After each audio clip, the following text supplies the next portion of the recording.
안녕하세요. 절대값TV의 명품 PD 한PD입니다. 자, 최근에 집값이 뛰니까 정부가 두 가지를 가지고 집값을 잡아보려고 그래요. 첫째는 금리를 올리는 거. 자, 그런데 지금은 금리 인하 시기니까 금리를 올리는 건 한계가 있겠죠. 당연히. 그리고 우리도 10월달에 금리를 이제 인하하기 시작해야 돼요. 연말 되면은 어쩔 수 없어요. 왜냐하면 기업들을 위해서, 그리고 자영업자를 위해서, 그리고 기존의 대출자를 위해서, 내수진작을 위해서 금리 인하는 어쩔 수 없는 거예요. 그러니까 또 최근에 또 방향을 다시 잡아가지고 대출을 쪼이기 시작했어요.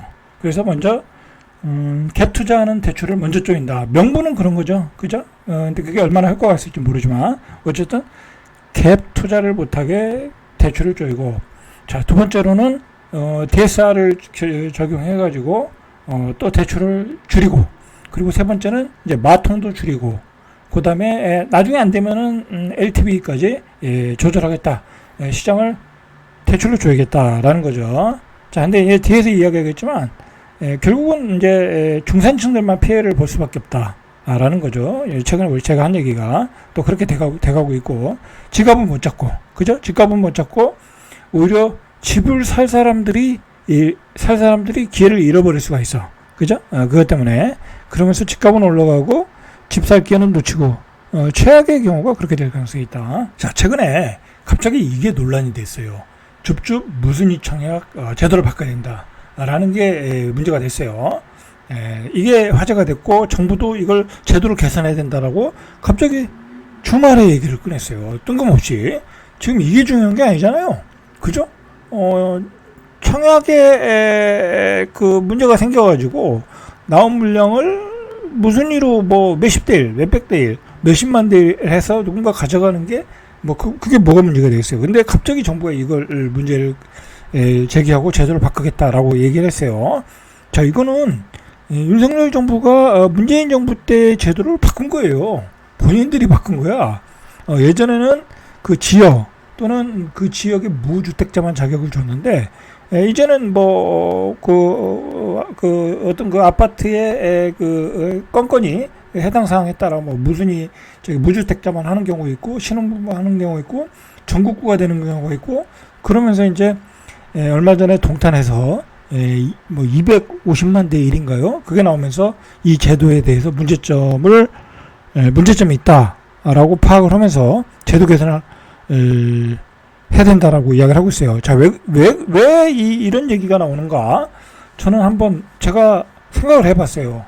왜 이게 문제가 되는 건가? 그죠? 무주택자가 이 집을 꼭 받아야 되는 건가? 그건 아니죠. 그죠? 왜냐하면 기존의 주택도 가지고 있는 사람도 20년, 30년짜리 집을 가지고 있는 사람들은 갈아탈 수 있잖아요. 그러니까 그게 문제는 아니야. 뭐 이걸 꼭 무주택자가 받아야 된다, 그런 건 문제가 아닌 것 같고. 자, 이 이야기부터 보시죠. 자, 이 서진영 광운대 부동산 법무학과 교수가 한 얘기예요. 이 사람의 얘기에 모든 내용이 농축되어 있어요. 자, 무순위 청약 제도가 과열되면 사행심을 초래할 뿐만 아니라, 사행심이란 말이 중요한 거예요.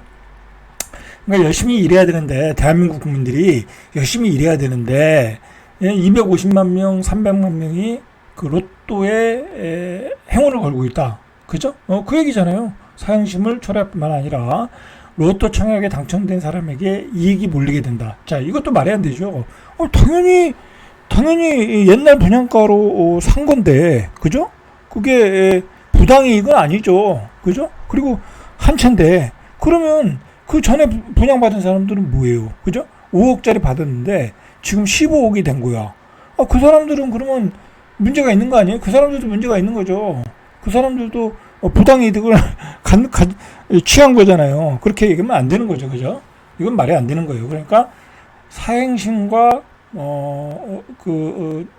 당첨된 사람에게 이익이 몰리게 된다. 자, 이게 말이 안 되는 건데, 이게 이제 이게 이유가 될 수 있다라는 거예요. 그래서 과열을 넘어 사회적 갈등을 초래하지 않도록 정부가 관련 제도를 다시 선볼 때 왔다. 이게 이제 기득권이 생각하는 얘기죠. 그죠? 아니, 5억짜리 아파트를 누군가 15억에 받았어. 뭐 그것도 매일 하는 것도 아니고 1년에 하나 나올까 말까 한데, 아니 그게 왜 사회적 갈등을 초래하는 거죠? 이해가 안 가죠? 자, 우리가 이거를 해석을 좀 하면 바로 이거예요. 사행심을 조장하고 그들이 이 기득권이 보기에는 그게 사행심을 조장한다는 거야. 그냥 사람들이 평범하게 열심히 일을 해야 되는데 누군가 그것 때문에 당첨돼서 10억을 가져가.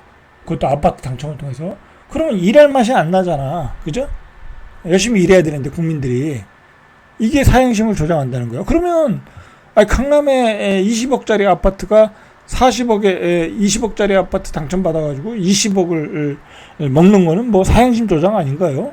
그러니까 이건 말이 안 되는 거예요. 말이 안 되는 건데 너무 이게 문제가 되는 것은 뭐냐면 민낯이 드러나서 그래요. 민낯이. 이게 5억짜리가 15억이 됐네. 전 국민이 알게 돼버린 거야. 그죠? 전 국민이 알게 돼버린 거야. 5억짜리가 15억짜리가 됐는데 사실 이런 무슨이 집집이 아니면 그냥 뭐 나는 뭐 내 팔자는 저기 살 팔자가 아니다. 나하고 관련 없다. 그렇게 살다가 어느 날 뭐야 이거 250만 명이 청약을 했네. 그러면 관심을 갖게 되거든요. 관심 없는 사람도 그러면은 열이 받는 거야. 그죠? 열이 받는 거야. 민심이 이반할까봐. 그래서 이 제도를 수정하겠다고 헛소리를 하는 거예요. 그죠? 헛소리를 하는 거야. 그러면 기존의 청약제도고 뭐 아파트 가격이 오르고 모든 게 다 문제가 있는 거지. 부동산으로 부자 된 사람들이 누구예요? 그죠? 강남의 아파트 가지고 서울 수도권에 땅을 많이 가진 사람들이 떼돈을 번 거 아니야. 그죠? 그러면 그런 사람들이 더 문제인 거지. 그죠?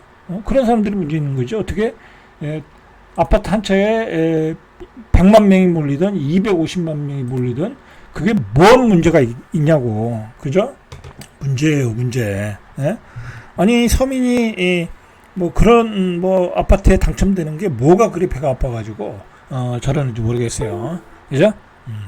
자, 여러분들 이게 실질적인 내용을 들어가 보면요, 요즘은 심각해요 정말. 이거 제가 계속 얘기하지만 이 거품이라는 게 뭐예요?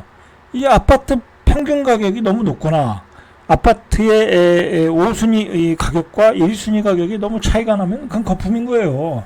자, 상위 20%예요. 그리고 하위 20%. 그죠? 상위 20%와 하위 20%의 가격차를 한번 보세요. 그죠? 윤석열 정부 들어서 역대 최대라는 거야. 문재인 정부 때도 그랬지만 윤석열 정부 들어서 더 벌어졌다라는 거예요. 자, 8월에 서울의 상위 20% 아파트 평균 가격이요, 25억 7천만 원이야. 이 가격이면 딱 송파 아파트 가격이에요. 송파까지. 그죠? 강남 송파까지. 그 아파트의 상위 20% 가격이 25억 7천만 원이다. 자, 서울이에요, 서울. 이건 뭐 지방도 아니에요. 하위 20%의 가격은 4억 8천만 원이다. 자, 그러니까 좀 은평구 같은데 조금 뭐 후진데 좀 외진데 그런 데 가면 4억 8천에 살 수 있어요. 근데 송파구에 가면 25억 7천이다. 자, 이거 팔고 이거 못 사겠죠? 그죠?